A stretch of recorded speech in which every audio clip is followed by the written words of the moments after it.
Team इंडियाचा पाकिस्तानवर 8 विकेट्सनी दणदणीत विजय। राज्यातील शहरी भागात 5.5 तर ग्रामीण भागात 10 तासांचं लोड शेडिंग। 7 महिन्यापासून पगार नसल्यानं किंगफिशरचे इंजिनियर्स संपावर। धडाकेबाज फलंदाज विराट कोहलीच्या दमदार अर्धशतकाच्या जोरावर भारतानं पारंपरिक प्रतिस्पर्धी पाकिस्तानचा 8 विकेट्स राखून दणदणीत पराभव केला। पाकिस्तानचं 129 धावांचं आव्हान भारतानं 17 षटकांतच फक्त 2 विकेट्सच्या मोबदल्यात पार केलं। धडाकेबाज नाबाद 78 धावा ठोकणाऱ्या कोहलीला सामनावीराचा पुरस्कार देण्यात आला। राज्यात गणेशोत्सवादरम्यान बंद झालेलं लोड शेडिंग आता पुन्हा सुरू झालंय। मराठवाडा आणि विदर्भातील काही शहरांना याची सर्वाधिक झळ बसणार आहे। धुळ्यामध्ये शहरी भागात तब्बल 5.5 तास तर ग्रामीण भागात 10 तास लोड शेडिंग असणार आहे।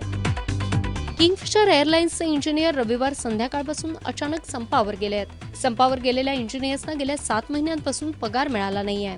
संपामुळे मुंबई, दिल्ली आणि अनेक शहरांमध्ये प्रवाशांचे हाल होत आहेत। मुंबईत काल रात्री 10 वाजल्यापासून 6 उड्डाणं रद्द करण्यात आली आहेत।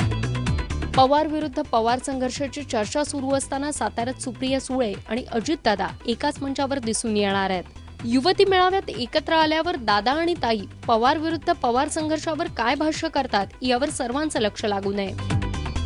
अण्णा हजारे आज आपल्या नव्या टीमची घोषणा करण्याची शक्यता आहे। केजरीवाल, सिसोदिया, कुमार विश्वास या त्यांच्या जुन्या सहकाऱ्यांनी राजकीय पक्ष काढण्याचा निर्णय घेतल्यावर अण्णांनी त्यांना दूर सारलंय। अण्णांचे नवे सहकारी कोण कोण असतील याविषयी सर्वांना उत्सुकता लागू नये।